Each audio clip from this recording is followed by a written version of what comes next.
বন্ধুরা, আপনারা যারা অন্নপূর্ণা ভাণ্ডারের জন্য আবেদন করতে চাইছেন এবং যেখানে মাসিক ৩,০০০ টাকা দেওয়ার কথা, তো আবেদন করার আগে এই গুরুত্বপূর্ণ ভিডিওটি একবার দেখে নিন। আর ঘোষণা অনুযায়ী আগামী ১লা জুন থেকে অন্নপূর্ণা ভাণ্ডারের ৩,০০০ টাকা অ্যাকাউন্টে দেওয়ার কথা।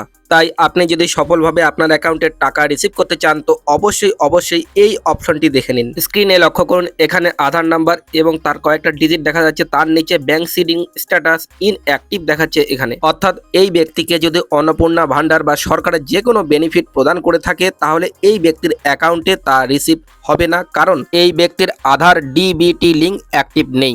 আর যাদের ডিবিটি লিঙ্ক অ্যাক্টিভ রয়েছে তারা এরকম দেখতে পাবে। যেমন এখানে দেখুন আধার নাম্বার কয়েকটা ডিজিট এখানে দেখতে পাচ্ছেন। আর ব্যাংক নেম, এখানে bank name central bank of India.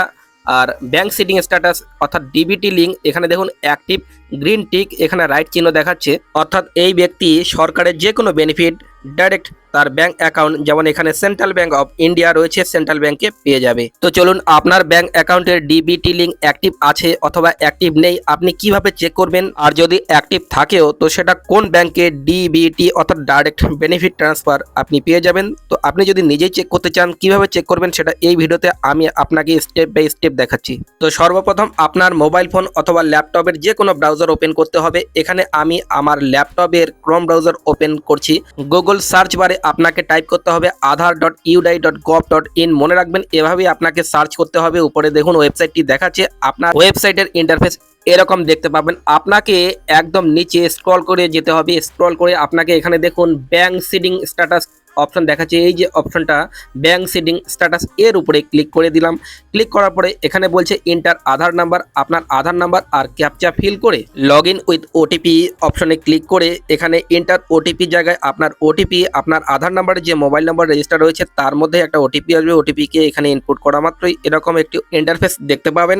এখানে আধার ব্যবহারকারীর যে লোগো ছবি রয়েছে সেটাও আপনি উপরে কোনায় দেখতে পাবেন। আর এখানে দেখুন পরবর্তী স্টেপ, এখানে দেখুন ব্যাংক সিডিং স্ট্যাটাস অপশন দেখতে পাচ্ছেন, ব্যাংক সিডিং স্ট্যাটাস এর উপরে ক্লিক করলাম। ক্লিক করা মাত্রই এখানে দেখুন আধার নাম্বার তার কয়েকটা ডিজিট, আর এখানে দেখুন ব্যাংক সিডিং স্ট্যাটাস ইনঅ্যাক্টিভ দেখাচ্ছে, তার মানে এই ব্যক্তির আধার ডিবিটি লিঙ্ক অ্যাক্টিভ নেই।